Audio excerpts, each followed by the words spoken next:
are the main signs and symptoms of bipolar disorder that people should be aware of? Feeling sad, low, loss of interest in all pleasurable activities, increased sleep or decreased sleep, increased appetite or decreased appetite, like that. Have you ever encountered any case where people have been through bipolarity and it took them years to come, of course, with their will and power, and then they bounced back and became even more successful, or they carried on? We can get very good recovery. It varies from case to case to how seriously you have understood the problem, how much yourself you are ready to put in to change your lifestyle. Do you feel if there's any positive change, any advantage that they have faced once they are in the mood disorders? The mood disorder indirectly could have helped them in their productive or a hypomanic phase. Easier it becomes to navigate through the challenges of your life. So my suggestion to every entrepreneur, if you have a mood disorder, please take help.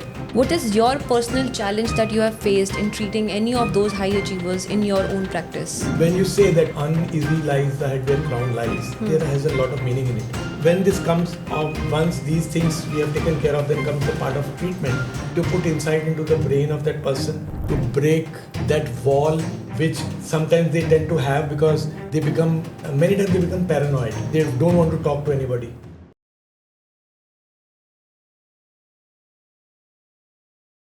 Bipolar, burnout, and the billionaire mind. What every entrepreneur must know. Success and mental health, the dark side of superachievers. From sports icons to media barons, seasoned politicians to cinema stars. What is the reason that propels their downfall? You are facing mental health issues versus you're talking about mental health. What is the dilemma and why is it so dangerous for high achievers? Welcome to NWNT's podcast. Today, we are diving deep into the minds of high achievers and uncovering the hidden struggles behind their success. Joining with us is a renowned psychiatrist, Dr. Sandeep Vohra, a leading voice in mental health for entrepreneurs, celebrities, and CEOs. Get ready for the real talk, surprising truths, and expert advices on thriving at the top without losing yourself. Let's break the silence and start the conversation. When we begin with this podcast, I want to understand that a lot of people have a myth that when you have a lot of money, when you become a millionaire or a billionaire, you're the happiest person in the world. Is it so?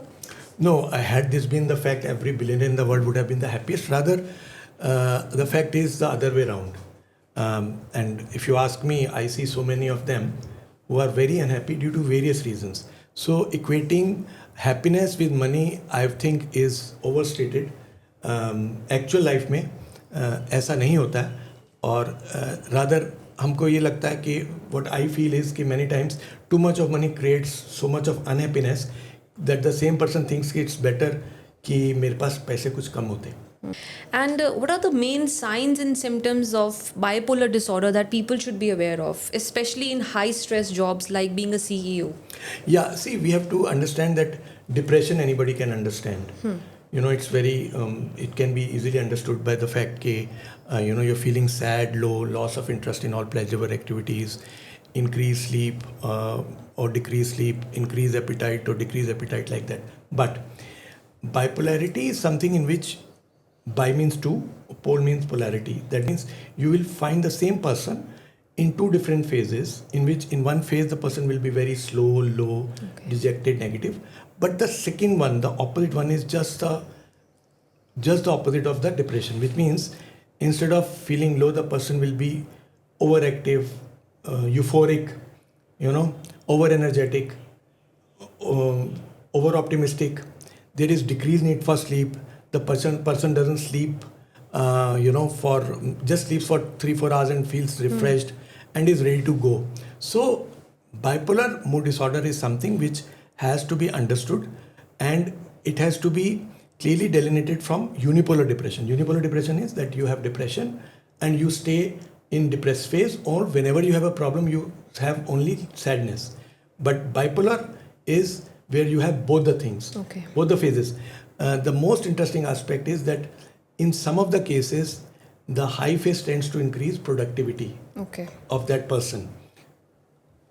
Yeah. Okay. And if we talk about being bipolar, how can one identify if he or she is facing the bipolar disorder, or is it just the mood swings, or is it just the depression or experiencing stress that he's going See, through? it's very important for us to understand that anything which persists for more than 2 weeks, when we talk of depression, see, when you feel stressed, you feel low temporarily for a few minutes to few hours, or sometimes when you're upset in a particular circumstance, still that problem is there, you feel low. Unless until there is a phase in which for 2 weeks at a stretch, there is persistent sadness, or there is loss of interest in all pleasure activities, minimum 2 weeks or more. Okay. We clinically we take it as a depressed phase. Similarly, for a high phase, minimum 4 days for hypomania and minimum 1 week for mania.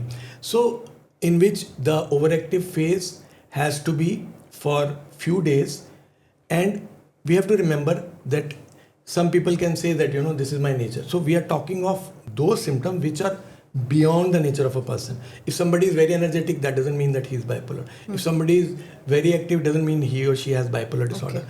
If somebody is very enthusiastic or plans excessively by nature as a high intellectual or otherwise, so it is not bipolar. Bipolarity is only when we feel that something is happening to the person above baseline. Okay. That the normal nature of the person, and who can actually understand either the person himself or herself, or the people around him or her. So we have to understand that we are talking of something which is different than the baseline of that person. Okay. That's really amazing to understand, honestly. So we have talked about bipolar disorders. What exactly is a bipolar spectrum? Okay, bipolar spectrum, when we say bipolar spectrum, it is a spectrum where few people who are very energetic, or few people who tend to have, who are very enthusiastic, but they are on a spectrum. Neither they will be, totally, they will fit into bipolar mood disorder diagnosis, or they will fit into a clinically depressed phase. So bipolar spectrum would mean a spectrum in which somebody can have a minimum level of overactivity to a maximum level, Okay. or from mild depression to major. So Okay. it's a spectrum where we have to understand that if somebody says I am bipolar, so if we see clinically, so clinically you should have those phases, but there could be people who don't have full-fledged clinical symptoms, and we call it subtle bipolarity, or we can say that person is on a bipolar spectrum. Okay. The people in the bipolar spectrum, on this bipolar spectrum, are predisposed to either high or a low, or having a bipolar mood disorder in the longer run. Okay. So do you think that bipolar disorders or spectrums are often there in people who are highly successful? I won't say that all people have it, but yes, we have to understand, if we feel that somebody is highly successful, then that person has got something different than others. And if you see the brain, so brain has to have something different or more than others. So we can say that that extraordinary brain or extraenergetic brain can have this, part of being oversensitive to either emotions, or oversensitive to various factors in that person's They're more vulnerable and more prone Absolutely. to falling into depression. and the Absolutely. pit. But it is wrong to say that all successful people will have. Yes, some successful people can have it, and it is important for us to understand that those who are very successful, whether they are entrepreneurs or even in any other field, they have to understand that if they ever have had depression, then they have to be very careful and watch for any symptoms of bipolarity. Okay. Why do I say this? Is that many times the most constructive or most, I would say, positive aspect in their lives could have been a phase in which they were actually hypomanic. Hypomania is a term used when you are in a very pleasant state of mind, and you are much more productive than your normal self. In some cases, the best, phase of their life, the creativity has been in that hypomanic phase. So, all people who have this, or those successful people who feel that they are moody by nature, again should be careful about seeing that they are not having bipolarity in them. Okay. And of course, the best way is to contact your mental health professional to rule out any underlying problem. Okay, so talking about hypomania, what exactly is hypomania and how is it different from depression or full blown mania?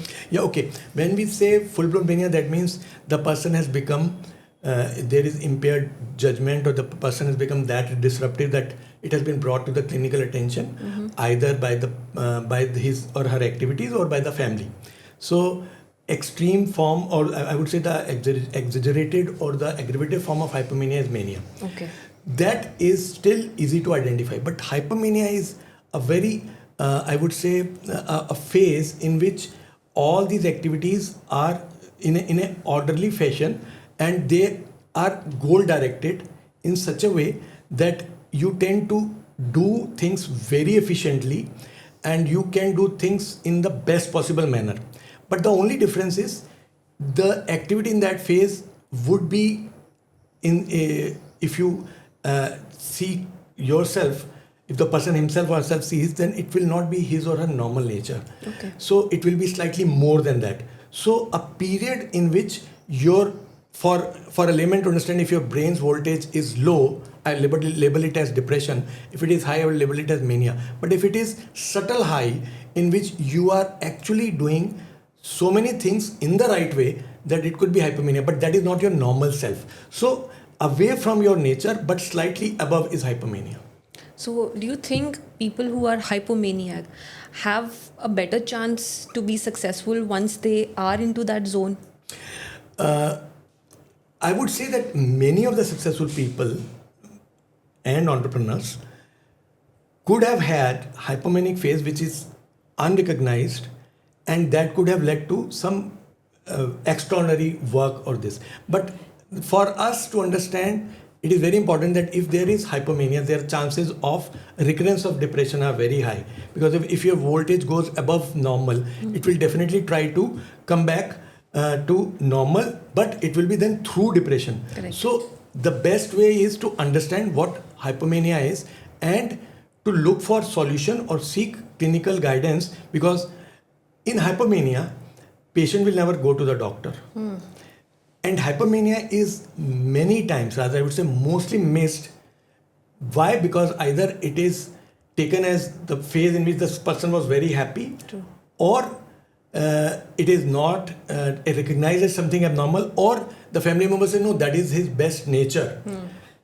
But the treatment tends to change. Any patient who comes to us for depression has a different trajectory to be treated, but any patient who comes to us with hypomania is totally different. So recognition of this phase can help us in getting the best quality of life for that patient who could be sitting on the top of the world in his or her field. Correct. So, sir, without we've known your background, but without naming, can you tell us a few people or celebrities that you have treated who have taken help from you, probably?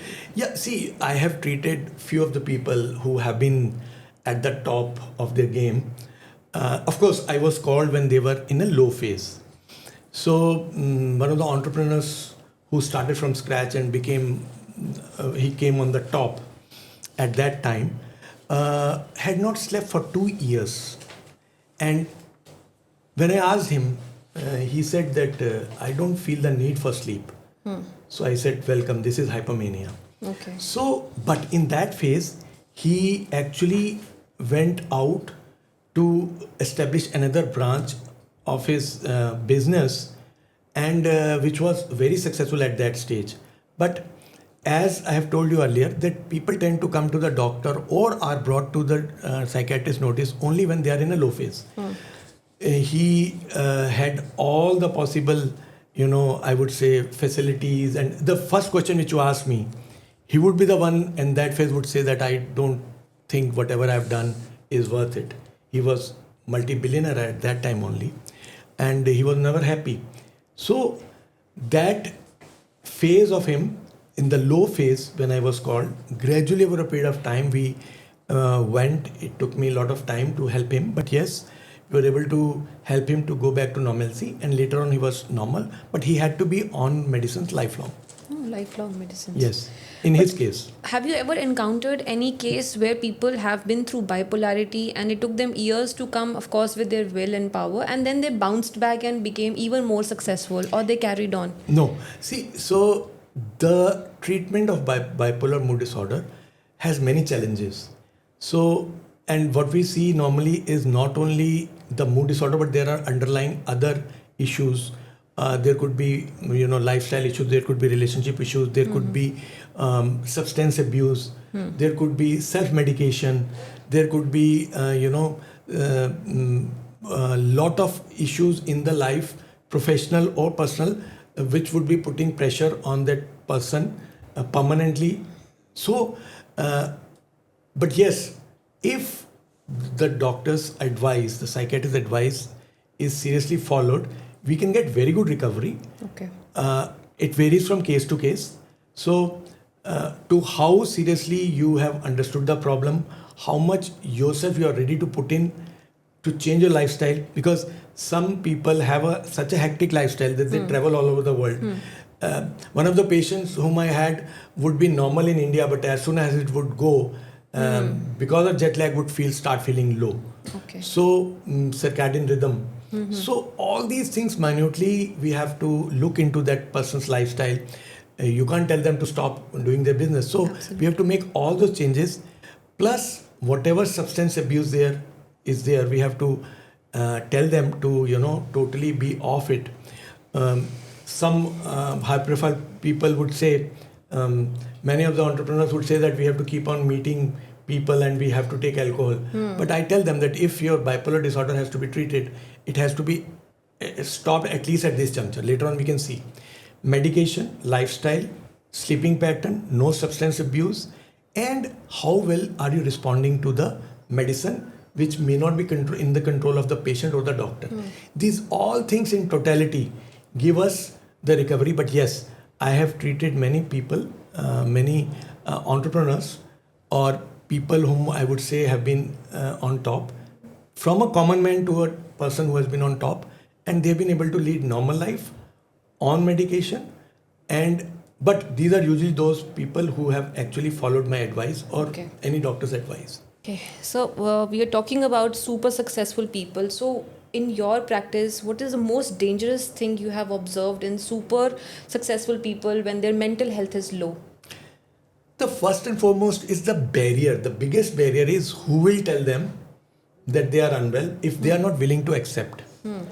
Many of the people, most successful entrepreneurs, some of them whom I know, sometimes some of them about whom we read or see all over, they do not have this acceptance that there could be something wrong with them. Okay. Because they have worked hard and they feel that, I have done always correct. So the first barrier is their own lack of insight into something wrong with them. Otherwise, other challenges like, if they have been told, then it hurts their ego, because such people tend to become either they have from the very beginning they are egoistic, or they tend to imbibe that with success comes a bloated ego. So that again, ego that tends to get hurt. Then people who are very well known are scared of the social taboo or the stigma that, oh, what will they say that I'm taking the help of a mental health professional. So besides this, many times there are people around that particular person in their inner coterie who do not want any other person to come and guide because of various reasons. Once we are able to break these barriers, then of course all things tend to fall into place. But many times these people are so addicted to either smoking, alcohol, or various experimentation with various sort of drugs, that to detoxify them or to take them off of these is also a Herculean task. In totality, any patient, anybody who's as an entrepreneur is, on one hand, entrepreneur who has been very successful and has had depression, it takes a lot of time for any doctor to help him or her, and it takes many months or more in such cases. But do you think there are any cases, any particular genre of case or any genre of business that is not treatable until unless the client is not willing to follow the No, pattern? I think the treatability is always there, but the response to medication, the response to suggestion or degree of addiction, Okay. these are all things we call it as comorbidity. These all things can actually complicate the treatment. Okay. Plus, if the person says that I'm not willing to wean off my addiction, suppose he says, oh, alcohol is the only thing which I love, everything else I've done for the world, something like that. So our hands get tied because the medicine response with addiction will be always low. Without addiction will be much, much better. So actually it depends and it varies from case to case. So the response is variable. The more somebody is inclined to take help, the more somebody is ready to trust the doctor, the easier it becomes for us to give them good recovery, in some cases 100% recovery. Okay. So talking about taking help from doctors or coming out of their shelves and coming and seeking help from you, do you think just talking to the doctors and expressing themselves or venting their minds out makes them feel lighter? And Of course. Like 50% is the treatment done when they speak to you. See, the first barrier, if we have broken, so we have entered into the psyche of that person, telling them that the solution is possible, help is available, then automatically things fall into place. But yes, just many times it so happens that the person says that I'm not ready to get treated, I don't want. Not only entrepreneurs, not only super successful, even for a normal person, we just tell them, the relatives or the caregivers who come to us, that okay, don't say anything, we are not going to make any label, we are not going to put any label, we just want the person to come and talk to us. I would say people who are ready to come to us gradually fall in line for treatment, because once they talk to us, we are able to help them in busting all the myths surrounding this treatment, surrounding the diagnosis and all that. So once the person himself is convinced, from a common man to a super successful man, the treatment becomes easier for the patient to take and for the doctor to give. So do you suggest and do you recommend to your audience that they keep talking to their families and friends when they're feeling low or they are getting into the pitfalls? Absolutely. Rather, I would say prevention is better than cure. So the more you talk, the more you unload yourself, the more you download whatever thoughts are coming to your near ones, dear ones, to somebody whom you trust, could be father, mother, brother, spouse, anybody. Easier it becomes, and the chances of you going into severity of that particular problem will be much less. Okay.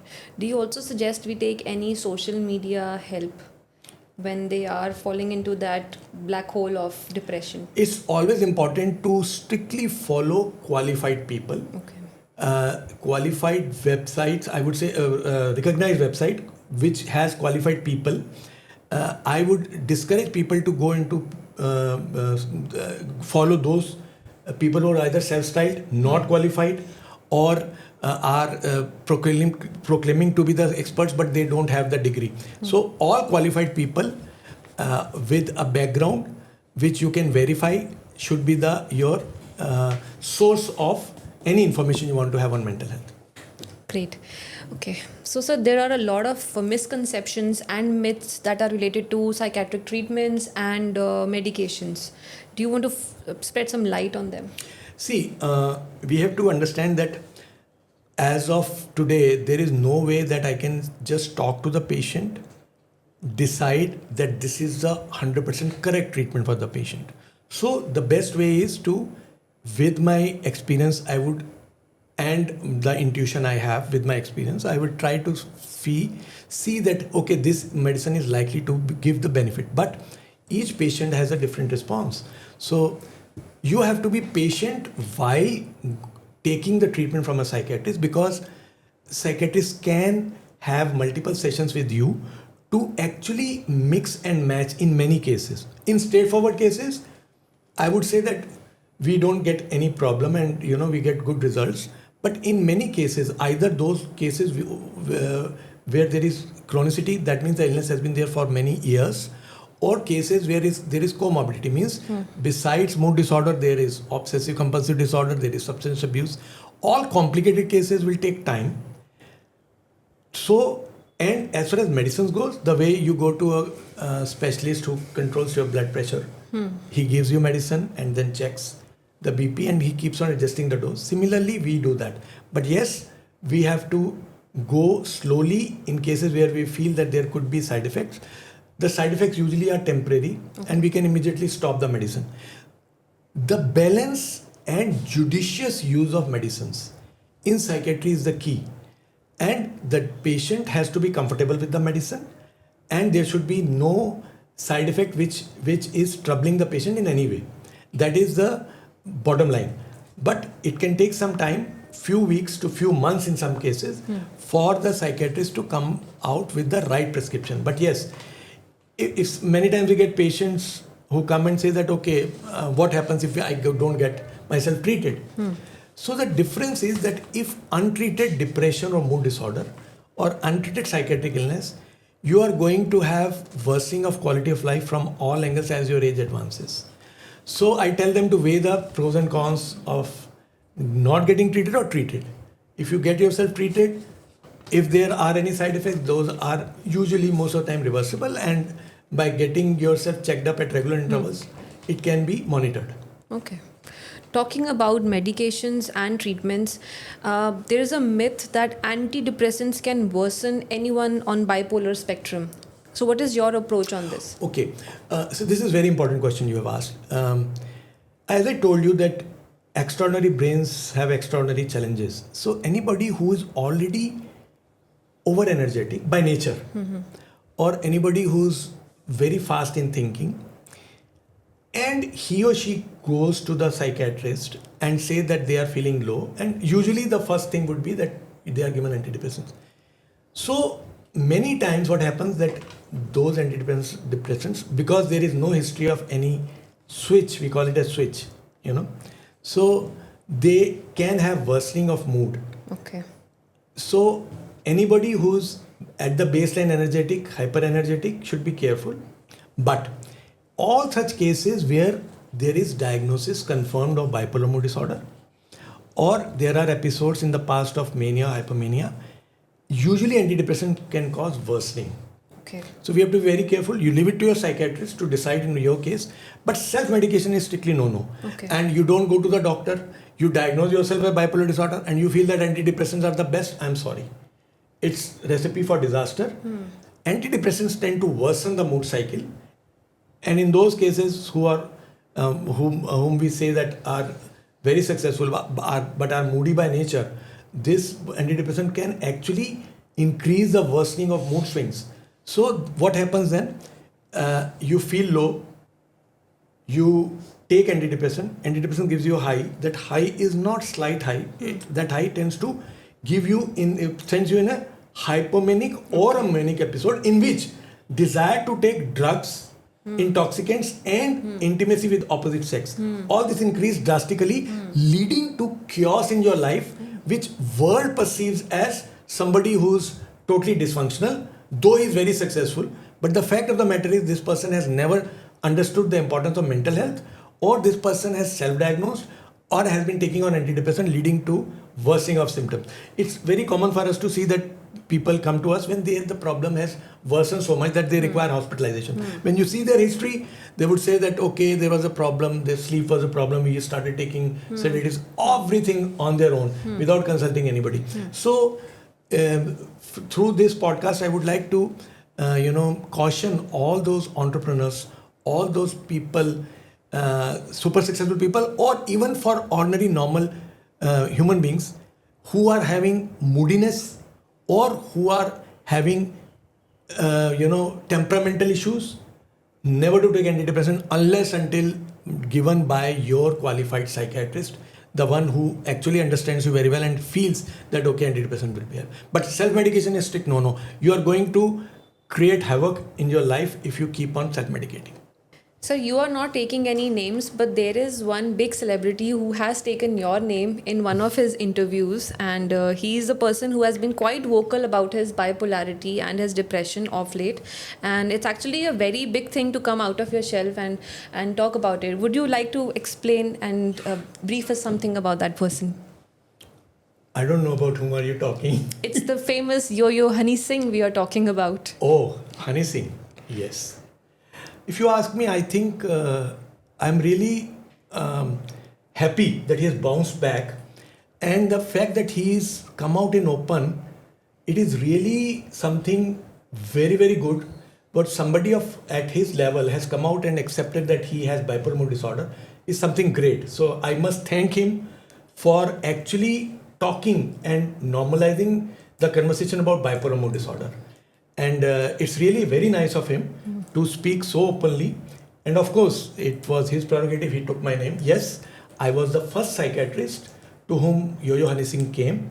But the interaction was for a limited period of time. And after that, he is presently being treated by somebody else. Okay. Which he has mentioned. But he's like a true blue example of how actually one can come out of this problem and become a better person. Yes. I must say that he is a true example of somebody who has passed through the worst. Correct. And come out shining actually. Correct. When I saw him, he was in a very bad state because he came to me in a very depressed state of mind, and there were multiple factors at that time. He was very successful. At that time, he had multiple, projects on his hand, and he was from inside. He was an artist, so his mind would always be on creating something new. But due to various factors, then he went into depression. And of course, when I saw him, and gradually over a period of time, I tried to suggest him many things, but as he has himself said that his case was very complicated. I would not like to go into the details because of the confidentiality, but yes, his case at that time had multiple, I would say, areas which had to be addressed, and all simultaneously could not be addressed. I will just give you an example. Somebody was committed to go and do a show, and and you are committed in the sense that you have so many people. And the doctor says that you must take adequate rest. Many times it is not possible. I'm just giving you an example. But yes, I would like to again say that I'm really appreciative of the fact that he has spoken about bipolar mood disorder. Correct. And because of him, I would say that awareness about my bipolar mood disorder is definitely increasing. So everybody has seen his series and how vocal on how in detail he has been speaking about his problem and his depression.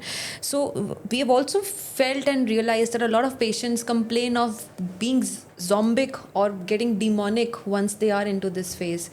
What do you have to say about this? See, when you say demonic phase, what happens? Bipolar mood disorders has various types and subdivisions. So without going into details, one type is bipolar mixed, in which you can have irritation, sadness, aggression, all mixed, and excitement also. So for a layman or for somebody who says, you can say that this person has a demonic phase, that he becomes a demon in that particular phase, which actually is a phase in which there is aggressive or irritable phase of bipolar mood disorder which is coming out.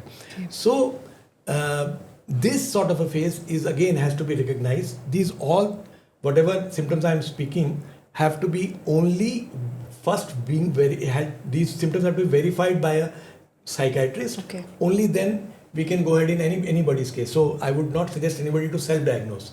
Please consult your mental health professional. Only then go by what that professional tells you. So one person claims that he's becoming zombic or he's becoming demonic, and at the same time if he complains that he's having a feeling that he's the god, is it what you call as a god syndrome? There are two different things. One is anybody who takes medicines, some of the patients may not feel good, and anybody who takes the medicine and suddenly starts feeling that he's God means that there's a switch in his symptoms, and he can actually be having a symptoms of mania. That's why you feel God. The other aspect is some people who are not in this phase and they feel godlike is narcissism in them. Okay. So many people, many entrepreneurs, or many people who become super successful, they have a narcissism in them. That is that whatever they say or they do is the best, and nobody can touch them, and they are the final word. Now, This will not be confined to their own branch or their own vertical, but this will be confined in everything. Okay. So that is what I call God syndrome, and many times it's so difficult to treat very successful people who have this ingrained narcissism in them. For a layman, I've used the word God syndrome, that they feel that what they feel is right. So one of the biggest barriers in somebody who's reached on top is actually breaking this wall of narcissism and around him, which can be, I would say, most challenging. But if you have broken it, then you are likely to succeed in helping that person also. Oh, that's nice. Okay, so we have talked a lot about bipolarity and high achievers. What is your personal challenge that you have faced in treating any of those high achievers in your own practice? See, I get patients from all walks of life, and of course, people who are, sitting on the top, they have multiple challenges in the ecosystem they have. For example, they would have multiple meetings throughout the day where there will be different time zones. So how do you correct the circadian rhythm? One of the challenges. Second, there could be lots of issues because of the expansion of the business, which puts the pressure on the mind and which is permanently on the mind. The same person, because of his fame, could have antagonized people politically, socially, or otherwise. The same person who's on the top could be facing stiff competition, could be facing problems from unexpected quarters, or there could be chaos in his personal life also. Because when you say that, uneasy lies the head where crown lies, there has a lot of meaning in it. There could be multiple issues. When this comes of, once these things we have taken care of, then comes the part of treatment. Then again, to put insight into the brain of that person, to break that wall, which sometimes they tend to have because they become, many times they become paranoid. Okay. They don't want to talk to anybody.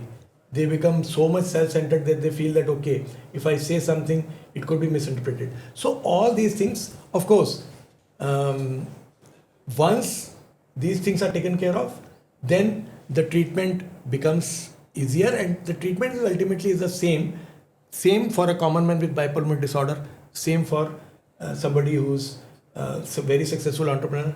The only difference is that I get much better recovery in a common man's case who comes to my clinic than somebody whom I'm seeing in a very different atmosphere, looking at the confidentiality aspect. So a common man who comes to me would say, accept, trust, take the medicines on time, and follow up with me. And if I say stop your tobacco, it's very common in India to get males and females with tobacco, and tobacco is again one of the very challenging cases to treat bipolar or mood disorder, because unless until you decrease or you stop this addiction, the medicines or the bipolarity doesn't, that root cause has to be addressed. So it's much, if you ask me, it's much easier to treat a common man than a person who's sitting on the top. So talking about common man and people with higher, like you said, sitting on the top, do you feel if there's any positive change or any advantage that they have faced once they are in the mood disorders or they have a problem with See, anybody with mood disorder is somebody who must take help. This is very important. But the mood disorder could be indirectly, could have helped them in their productive or a hypomanic phase. Okay. But the more you take mood disorder seriously, easier it becomes to navigate through the challenges of your life. So my suggestion to every entrepreneur, from a common man to entrepreneur to successful people, would be, if you have a mood disorder, please take help. Sir, any advice to budding entrepreneurs that you might want to give? Yes, I think all of us have to understand that if somebody is focusing on their concept or product or their thought, for an entrepreneur it's a very, very tough journey. And as everybody knows, majority of the startups don't make it and they fail. Right. So my advice to entrepreneurs would be, do everything but nothing at the cost of your mental health. Take your health as top priority If your health is okay, then you can keep on doing what you want, but nothing at the cost of physical or mental health. Mental health, why I say is that physical health, if you get high BP, you will go to the doctor. Mental health, if you don't sleep well, you are not able to concentrate, you might not take it seriously. Slightest hint of anything wrong in your mental well-being, please take immediate help. So, any tips in day-to-day lives or routines here that you mind to give? Absolutely. We should, all people who are planning to make it big in any field they want, they must have adequate sleep at night. When I say adequate sleep, I mean 6 to 8 hours, must. And that also nighttime sleep. Stay away from any sort of intoxicants. Always keep one day switched off yourself from your work. Spend time with your family. Have mini breaks whenever you are, totally stressed out with work. Talk to people, whatever is coming to mind, people whom you trust. Put physical activity like yoga, or gymming, sports, any activity which should regularly rejuvenate your brain. Avoid too much of caffeine. Okay. Of course, all other intoxicants, when I say intoxicants, I cover everything, including nicotine, alcohol, or hard drugs. And have a positive frame of mind. If you think that despite all this, still you are having some sort of emotional problems, better to consult a professional.